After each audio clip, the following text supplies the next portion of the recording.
नमस्कार, मी सेजल पुरवार। या बुलेटिनमध्ये तुम्हा सर्वांचं स्वागत। आणि बुलेटिनच्या सुरुवातीला बातमी महत्त्वाची आहे, कारण केंद्रीय वाणिज्य मंत्री पियुष गोयल उद्या नाशिकच्या दौऱ्यावर येत आहे। त्यापूर्वी कांदा उत्पादक शेतकरी मात्र आक्रमक झालेले आहेत। पियुष गोयल यांनी नाशिकमध्ये येण्याआधी कांद्यावरील 20% निर्यात मूल्य हटवावं, त्यांचं आम्ही स्वागत करू अशी भूमिका शेतकऱ्यांनी घेतलेली आहे। नाशिकच्या जिल्हाधिकारी कार्यालयात केंद्राच्या स्वामित्व कार्ड योजनेच्या कार्यक्रमासाठी यावेळेस पियुष गोयल नाशिकमध्ये दाखल होत आहे। मात्र गेल्या काही दिवसांपासून कांद्याचे भाव घसरले आहेत, यामुळे शेतकऱ्यांना कोट्यवधींचा तोटा सहन करावा लागतोय। नाशिकच्या बाजार समित्यांमध्ये कांद्याचे भाव घसरल्याने शेतकऱ्यांना दररोज कोट्यवधींचं नुकसान सहन करावं लागतंय आणि त्यामुळेच कांद्यावरचं 20% निर्यात मूल्य सरकारने तातडीने हटवावं अशा पद्धतीची मागणी गेल्या काही दिवसांपासून सातत्याने शेतकऱ्यांकडून केली जाते। नाही, मोठी सरकारची चूक म्हणता येईल किंवा शेतकऱ्यांच्या प्रति सरकारचं बोलणं वेगळं आणि करणं वेगळं आहे। आता जर शेतकऱ्यांच्या कांद्याला 1200-1500 रुपये प्रति क्विंटल इतका निश्चयकी दर मिळतोय, शेतकऱ्यांचं उत्पादन खर्च 3000पेक्षा अधिक प्रति क्विंटलला व्हायला लागलाय। आता शेतकऱ्यांच्या कांद्याला किमान 4000पेक्षा अधिकचा दर मिळाला पाहिजे आणि हा दर मिळण्यासाठी केंद्र सरकारने जास्तीत जास्त परदेशात कसा कांदा निर्यात होईल यासाठी निर्यातीवर कुठलेही बंधने ठेवू नये। आज जर बघितलं तर प्रत्येक राज्यामध्ये कांद्याचं उत्पादन मोठ्या प्रमाणात झालं आहे। याचा परिणाम असा झाला की मागणी आणि पुरवठा याच्यामध्ये मोठ्या प्रमाणात अंतर झालं। जर तुम्ही गेले बघितलं तर 15 दिवसापूर्वी जे 4000 रुपये कांदे होते आज ते 1500 रुपये येऊन पडले। याला मुख्य कारण असं की निर्यात दरावर जे 20% लावलेले त्याच्यामुळे देशावरती ची मागणी आणि परदेशात जाणारा माल आपले आयात निर्यात याच्यामध्ये मोठ्या प्रमाणात तापत निर्माण झाली आणि त्याचे बाजारभावावर परिणाम झाले। अनेक वर्षापासूनची ती आमची मागणी। आता उद्या जर केंद्रीय मंत्री पियुष गोयल नाशिकमध्ये येत आहे तर निश्चितच सर्व शेतकरी मिळून आम्ही त्यांना भेटून निवेदनही देऊ की तुम्ही निर्यात मूल्य हे 100% हटवलं पाहिजे आणि हा कायमचा तोडगा निघणं खरोखर गरजेचं आहे। कारण शाश्वत उत्पन्न जर कांद्याचं घ्यायचं असेल तर निर्यात 100% खुली झाली तर शेतकरी म्हणून आम्ही शाश्वत उत्पन्न चांगल्या प्रकारे घेऊ शकतो। कॅमेरामन प्रवीण काळबांडेसह अभिजित सोनवणे, साम टीव्ही, नाशिक। तर एकंदरीत कांद्यावरील 20% जे निर्यात मूल्य आहे ते हटवायला हवं अशी मागणी शेतकऱ्यांकडून केली जाते आहे। नाशिकच्या कांदा उत्पादक शेतकऱ्यांनी आता आक्रमक भूमिका सुद्धा घेतलेली आहे। गोयल यांनी येण्याआधी निर्यात मूल्य हटवावं असं त्यांचं म्हणणं आहे। उद्या पियुष गोयल यांचा नाशिकचा दौरा आहे आणि त्याआधी आता शेतकऱ्यांनी ही मागणी केलेली आहे। तर केंद्रीय वाणिज्य मंत्री पियुष गोयल उद्या नाशिकच्या दौऱ्यावर येत आहे। मात्र त्याआधी सर्व शेतकरी जे आहेत ते आक्रमक झाले असल्याचं आता बघायला मिळत आहे। तर या सर्व शेतकऱ्यांच्या नेमकं समस्या काय आहेत, काय म्हणणं आहे, हे सर्व काही आमचे प्रतिनिधी अभिजित सोनवणे यांनी जाणून घेतलं आणि आपण संपूर्ण प्रतिक्रिया देखील पाहिली आहे। या क्षणाची एक मोठी बातमी आहे। एकनाथ शिंदे यांनी अमित शहा यांची आता भेट घेतलेली आहे। शिंदेंनी सहकुटुंब शहांची भेट घेतली आहे। उपमुख्यमंत्री झाल्यानंतर पहिल्यांदाच एकनाथ शिंदे यांचा हा दिल्ली दौरा बघायला मिळालेला आहे। एकंदरीत आपण बघितलं महायुतीला घवघवीत यश मिळालं, मात्र त्यानंतर सुद्धा एकनाथ शिंदे हे काहीसे नाराज दिसलेले होते। मात्र आज आता उपमुख्यमंत्री पदाची शपथ घेतल्यानंतर एकनाथ शिंदे यांनी दिल्ली गाठलेली आहे आणि यावेळेस थेट अमित शहा यांची भेट घेतलेली आहे। सहकुटुंब त्यांनी भेट घेतलेली आहे। या भेटीमध्ये आपण बघू शकतो श्रीकांत शिंदे देखील उपस्थित आहेत। शिंदेंनी सहकुटुंब अमित शहा यांची भेट घेतली, त्या दरम्यानचे थेट दिल्लीतले हे फोटो आपण आपल्या टेलिव्हिजन स्क्रीनवर पाहतोय।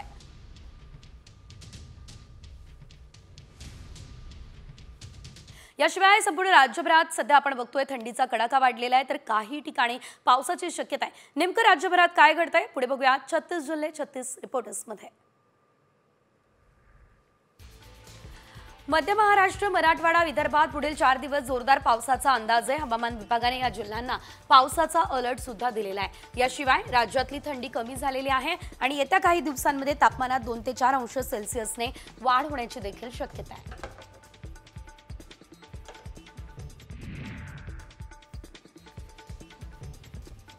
पुणे शहरात आणि जिल्ह्यातही 3 दिवस पावसाचा इशारा हवामान खात्याने वर्तवलाय। बंगालच्या उपसागरात कमी दाबाचा एक पट्टा निर्माण झालेला आहे, त्यामुळे तिकडून संपूर्ण जिल्ह्यामध्ये ढगाळ वातावरण निर्माण झालंय। उत्तर भारतातून शीतलहरी येतात, त्यामुळे थंडी आणि पाऊस असं वातावरण असेल।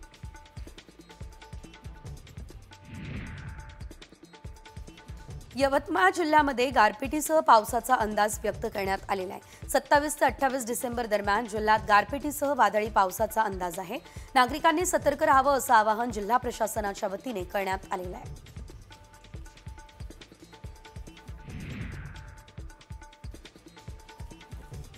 तिकडे विदर्भात सुद्धा आज सकाळपासूनच ढगाळ वातावरण बघायला मिळत आहे. पुढचे 3 दिवस पाऊस आणि गारपिटीचा अंदाज वर्तवला जातोय. त्यामुळे रब्बी पिकांना या पावसाचा फटका बसेल ही भीती शेतकरी व्यक्त करत आहेत.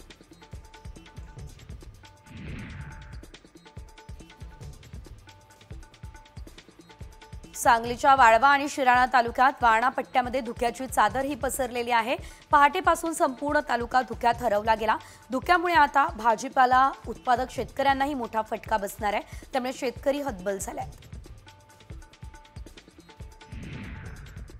सध्या थंडीचा हंगाम सुरू आहे आणि असं असल्यानं नवी मुंबईमधील एपीएमसी फळ बाजारात डाळिंबांची मागणी वाढली आहे. मागणी वाढली त्यामुळे डाळिंबाचे दरही वाढलेले बघायला मिळत आहे. महिनाभरापूर्वी 100 रुपये प्रति किलो अशा दरानं विकलं जाणारे डाळिंब आता 160 रुपये प्रति किलो या दरावर पोहोचलेले आहे.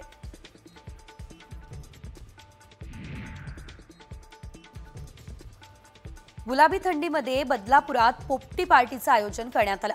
यावेळेस शेकडो बदलापूरकरांनी या पोपटीचा आस्वाद घेतलाय. शाकाहारी आणि मांसाहारी अशा दोन्ही स्वरूपात असलेल्या या पोपटीचा खवय्यांनी मनमुराद आस्वाद घेतला.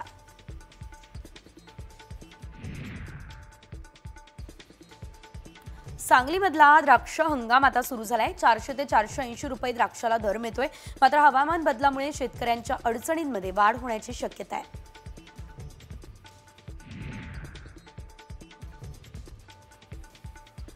सांगली जिल्ह्यातल्या रब्बी हंगामातील पेरणी आटोपलेली आहे. तब्बल 1,74,277 हेक्टरवर पेरणी पूर्ण झालेली आहे. तर यंदाच्या हंगामात गळीत धान्य पेरणीकडे शेतकऱ्यांनी पाठ फिरवली असंच चित्र आहे.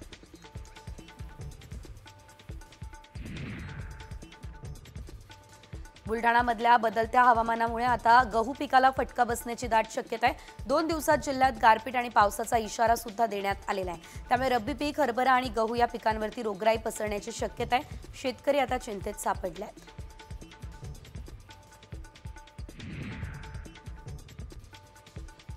गहू, तांदूळ, हरभरा आणि ज्वारीचा पेरा गेल्या वर्षीपेक्षा वाढलाय. सोयाबीनमध्ये असलेल्या मुंदीमुळे मोहरी, भुईमूग आणि करडीची यावेळेस लागवड कमी झाली आहे. तर गेल्या आठवड्यापर्यंत आघाडीवर असलेली मक्याची लागवड आता गेल्या वर्षीपेक्षा 4.1% घसरली आहे.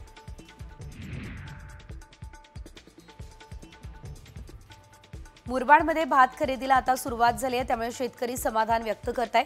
भात विक्री करण्यासाठी खरेदी विक्री संघाकडून 7,000 शेतकऱ्यांनी टोकन घेतले. दररोज 50 ते 100 शेतकऱ्यांकडून भाताची खरेदी केली जाते.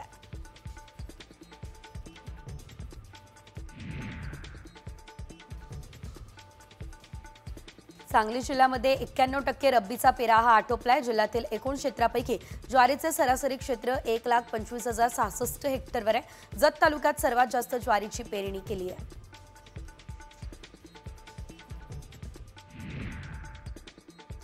यवतमाळमध्ये तूर पिकावर मर रोगाचं आक्रमण झालेलं आहे. पीक शेंगा भरण्यापूर्वी अचानक वाळत असल्यानं तर उत्पादक शेतकरी अडचणीत सापडले. अशात कृषी विभागाचे अधिकारी शेतकऱ्यांच्या बांधावर जाऊन पाहणी न करता केवळ कागदोपत्री उपाययोजना सुचवत असल्याचा आरोप शेतकऱ्यांनी यावेळेस केला.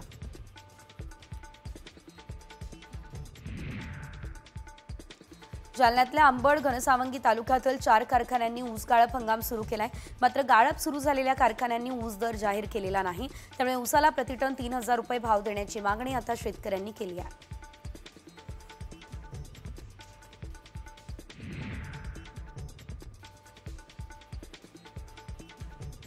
डहाणू तालुक्यामध्ये 2 ते 3 दिवसांपासून ढगाळ वातावरण आहे.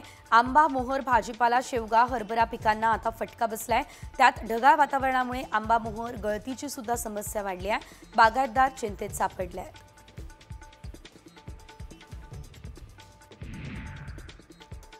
राजापूरमधल्या शेतकऱ्यानं 1 एकर कोथिंबिरीवरती ट्रॅक्टरच फिरवलाय. कोथिंबीर लागवडीसाठी 30 ते 35,000 रुपयांचा खर्च केला. मात्र पहिल्यांदा कोथिंबीर विकून अवघे 3,500 रुपयेच हातात आले. त्यामुळे राजेंद्र वाघ या शेतकऱ्यानं कोथिंबीरीवर ट्रॅक्टर फिरवलाय.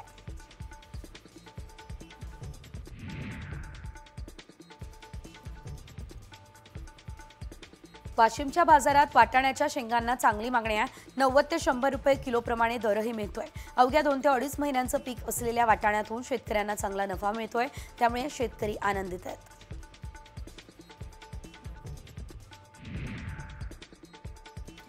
बाजारात सध्या टोमॅटोची आवक वाढतीये. टोमॅटोचे भाव काही प्रमाणात कमी झाले.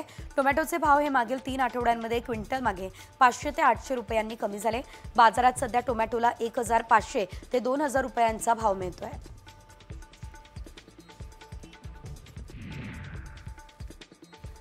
इतर भाजीपाल्याचे भाव मात्र नरमले आणि असं असताना लसणाच्या भावात तेजी दिसतेय. तर अवकेच्या तुलनेत मागणी जास्त आहे आणि असं असल्याने लसणाचे भाव हे वाढलेले आहेत. लसणाला बाजारात प्रति क्विंटल 20,000 ते 25,000 रुपयांचा भाव मिळतोय. तर किरकोळ बाजारामध्ये 300 ते 400 रुपये किलोचा भाव मिळतोय.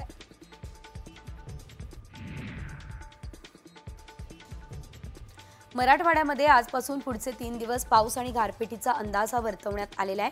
आज सकाळपासून मराठवाड्याच्या बहुतांश भागात संपूर्ण ढगाळ वातावरण बघायला मिळालं. सूर्यदर्शन झालेलं नाही, त्यामुळे पाऊस होण्याची चिन्ह आहेत. रब्बी पिकांना या पावसाचा फटका बसेल अशी भीती सुद्धा सध्या तरी व्यक्त केली जाते आहे. कल्याण, डोंबिवली, टिटवाळा शहरांना 2 जानेवारीला सकाळी 6 ते रात्री 12 पर्यंत पाणी पुरवठा बंद असेल. कल्याण डोंबिवली महापालिकेच्या उल्हास नदीकाठच्या जलशुद्धीकरण केंद्रात दुरुस्तीची कामं करण्यात येणार आहे, त्यामुळे पाणी पुरवठा हा बंद ठेवला जाईल.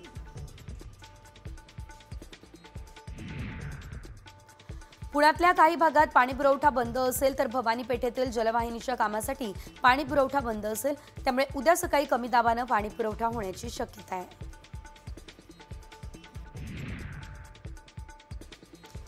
सोलापूर, पंढरपूरसह इतर शहरांची तहान भागवण्यासाठी उजनी धरणातून 2000 क्युसेक वेगानं पाणी सोडण्यात येणार आहे. हा विसर्ग 6000 क्युसेकपर्यंत वाढवला जाणार आहे. त्यामुळे भीमेघाटच्या नागरिकांना सतर्क राहण्याचा इशारा देण्यात आला आहे. त्यामुळे आता अनेक शहरांना दिलासा सुद्धा मिळणार आहे. गेल्या काही दिवसांपासून मुंबई उपनगरातील हवेची गुणवत्ता ही खराब झालेली आहे. समीर ॲपच्या नोंदणीनुसार आता हवेचा दर्जा मध्यम श्रेणीमध्ये नोंदवला गेलाय. बोरीवलीमध्ये हवेतील धुलीकणांचं प्रमाण वाढलंय.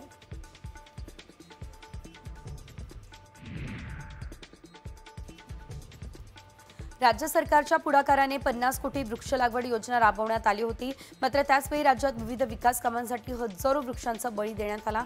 त्यामुळे राज्यात केवळ 16% जंगलं शिल्लक आहेत. राज्यातील एकूण 36 जिल्ह्यांपैकी 25 जिल्ह्यांमध्ये वनक्षेत्रात घट झाली आहे. धाराशिव जिल्ह्यात रब्बी हंगामासाठी पीक कर्ज वाटप केलं जाते. यावेळेस केवळ 21% शेतकऱ्यांना पीक कर्जांचं वाटप करण्यात आलेलं आहे. अनेक शेतकऱ्यांना बँका कोणत्या ना कोणत्या कारणानं कर्ज नाकारताय. त्यामुळे पीक कर्ज वाटपात बँकांचा आखडता हात बघायला मिळतोय.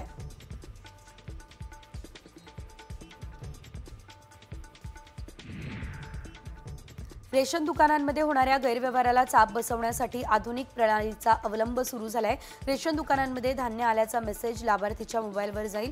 लाभार्थ्यांनी रेशन कार्ड दुकानात आधार कार्ड आणि मोबाईलची नोंदणी करण्याचं आवाहन वरिष्ठ अधिकाऱ्यांनी केलं आहे.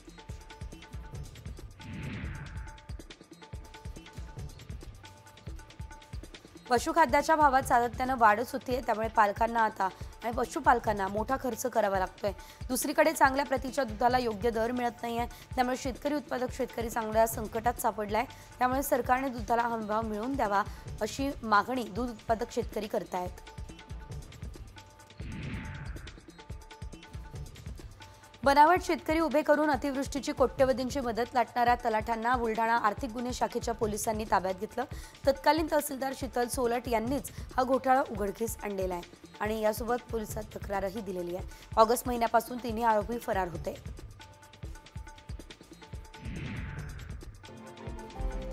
कोल्हापूर जिल्ह्यातल्या गव्यासाठी प्रसिद्ध असलेले दाजीपूर अभयारण्य 31 डिसेंबर ते 1 जानेवारी या कालावधीमध्ये बंद असेल.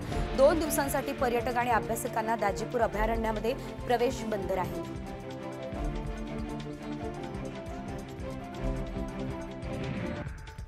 जुन्नर तालुक्यातल्या तोतरबेट परिसरामध्ये वन विभागानं लावलेल्या पिंजऱ्यात मादी बिबट्या जेरबंद झालाय. या बिबट्याने लोकवस्तीमध्ये पाळीव प्राण्यांवर हल्ला केलाय.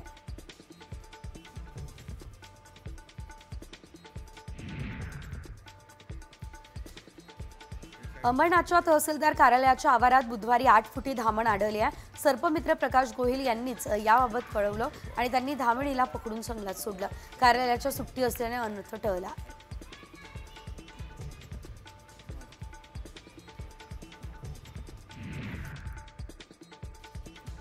पुण्यातील मुळामुठा नदीमध्ये प्रदूषित पाण्यामुळे हजारो माशांचा मृत्यू झालाय। पालिकेने या ठिकाणच्या पाण्याचे नमुने हे प्रशासनाकडे तपासणीसाठी पाठवलेले आहेत। दूषित पाणी कुठून आलं याचा शोध सध्या घेतला जातोय। कोकणच्या सौंदर्याची आता पर्यटकांना भुरळ पडली आहे, त्यामुळे पर्यटकांनी सध्या कोकण फुल झालंय। न्यू इयर सेलिब्रेशनसाठी रत्नागिरीमध्ये सध्या पर्यटकांनी मोठी गर्दी केली आहे।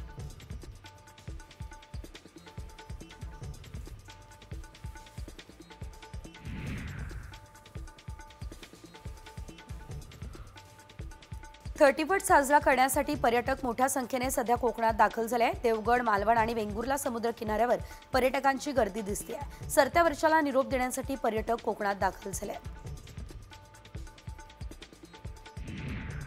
धाराशिव शहराच्या जवळ असलेल्या हातलाई देवी मंदिर परिसरातील कचड्याचे मोठ्या प्रमाणात नुकसान केलेलं आहे। तर यावेळेस पर्यटक भाविक यांना बसण्यासाठी बनवलेल्या कट्ट्याची तोडफोड झाली आहे। नासधूस करणाऱ्यांवरती कारवाईची मागणी ही आता शहरातील नागरिक करत आहेत। मालवणच्या राजकोटमध्ये छत्रपती शिवाजी महाराजांच्या पुतळ्याची नव्याने उभारणी केली जाते आहे। त्याच्या खोदकामाला सुरुवात झाली आहे। तब्बल 60 फूट उंच पुतळा साकारला जातोय आणि या ठिकाणी त्याचं काम प्रसिद्ध शिल्पकार डॉक्टर राम सुतार यांना देण्यात आलंय। 20 कोटी रुपयांची निविदा सुद्धा यासाठी काढण्यात आलेली आहे।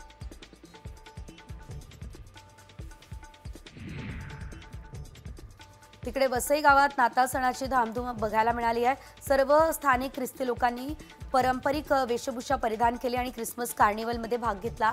तर देशातील इतर भागातील पारंपरिक संस्कृती दाखवायचा प्रयत्न रथयात्रेतून केला। यावेळेस पोलिसांचा बंदोबस्तही तैनात राहिला।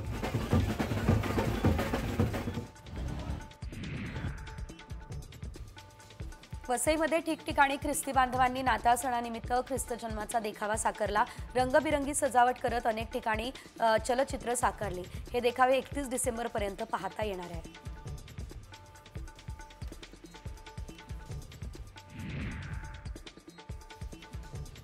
भारतीय संघाचा माजी कर्णधार MS धोनी ख्रिसमसच्या रंगात रंगलाय। त्यांना आपल्या कुटुंबासोबत हा सण जल्लोषात साजरा केलाय।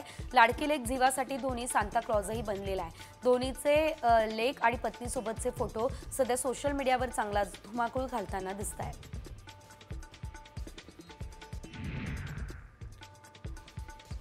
31 डिसेंबरपर्यंत विविध ठिकाणी मोठ्या प्रमाणात पार्ट्यांचं आयोजन केलं जातं।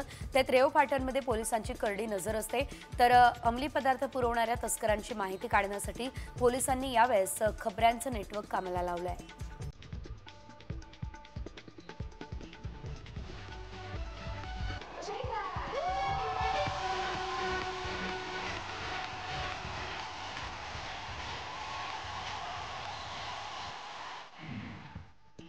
मोठी बातमी आहे। कझाकस्तानमध्ये झालेल्या विमान अपघाताचा आणखी एक व्हिडिओ समोर आलाय, कारण विमान कोसळण्याआधीचा विमानातला हा व्हिडिओ व्हायरल झालाय। कझाकस्तानमध्ये विमान कोसळून 38 जणांचा दुर्दैवी मृत्यू झालाय, तर 29 जणांचे प्राण हे थोडक्यात वाचलेत। मात्र विमान कोसळण्याआधी विमानाच्या आत प्रवाशी जीव वाचवण्यासाठी अखेरची प्रार्थना करताना दिसताय। हा व्हिडिओ एका प्रवाशानं घेतल्याचं बोललं जातंय। त्यात विमानामधल्या अखेरच्या क्षणाचं भावनिक दृश्य चित्रित झालेलं आहे। घाबरलेल्या प्रवाशांच्या आवाजाचा, प्रार्थनांचा, याशिवाय आपले सीट बेल्ट लावा या घोषणेचा आवाज एकत्रितपणे ऐकायला येतोय। हा व्हिडिओ पाहून लोक भावुक झाले।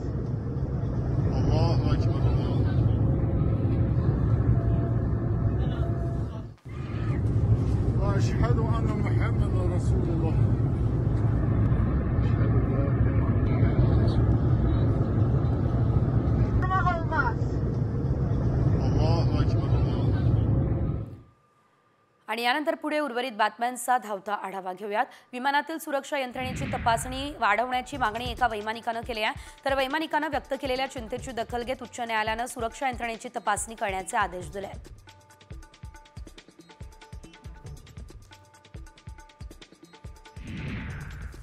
नवीन वर्षात विमान प्रवासाच्या नियमांमध्ये बदल झाले, तर नव्या नियमांनुसार आता प्रवाशांना फ्लाईटमध्ये केवळ एकच हँडबॅग किंवा केबिन बॅग घेऊन जाण्याची परवानगी आहे। प्रवासी 7 किलो वजनाची फक्त एक केबिन बॅग घेऊन जाऊ शकतात।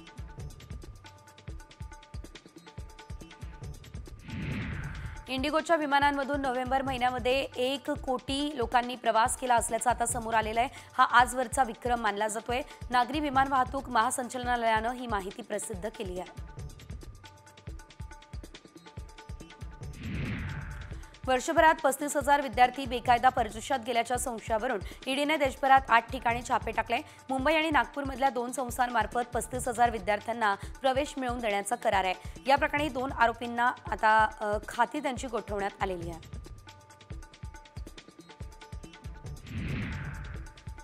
नाशिकमध्ये पुस्तक खरेदी करत असताना पुस्तक खाली जमिनीवर पडल्यानं 8 वर्षांच्या चिमुकल्याला दुकानदारानं चांगलीच मारहाण केली आहे. जाब विचारण्यासाठी गेलेल्या मुलाच्या वडिलांना देखील दुकानदारानं साथीदारांसह मारहाण केली आहे. या प्रकरणी अंबड पोलीस ठाण्यामध्ये दुकान मालकाविरोधात गुन्हा दाखल झाला आहे.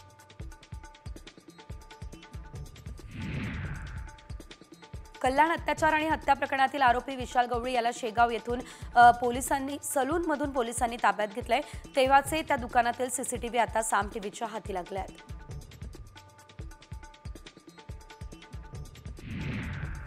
हिंगोलीमध्ये पोलीस कर्मचाऱ्याने पत्नी मुलासह सासू मेहुण्याची बेछूट गोळीबार त्यांच्यावर केलाय. या घटनेमध्ये पत्नी जागीच ठार झाली आहे तर चिमुकल्यासह सासू मेहुणा गंभीररित्या जखमी झाला. दरम्यान पोलिसांनी या आरोपी पोलीस कर्मचाऱ्याला अटक केली आहे. केटरिंगचं काम देतो असं आमिष दाखवून 2 मुलींना व्यवसायामध्ये ढकलण्यात आलेलं आहे. वेदांत नगर पोलिसांनी रात्री रेल्वे स्थानक परिसरातील हॉटेल किचन किंगवर छापा मारत या 2 तरुणींची सुटका केली आहे. या प्रकरणात वेश्या व्यवसाय करून घेणाऱ्या दोघांनाही अटक करण्यात आली आहे.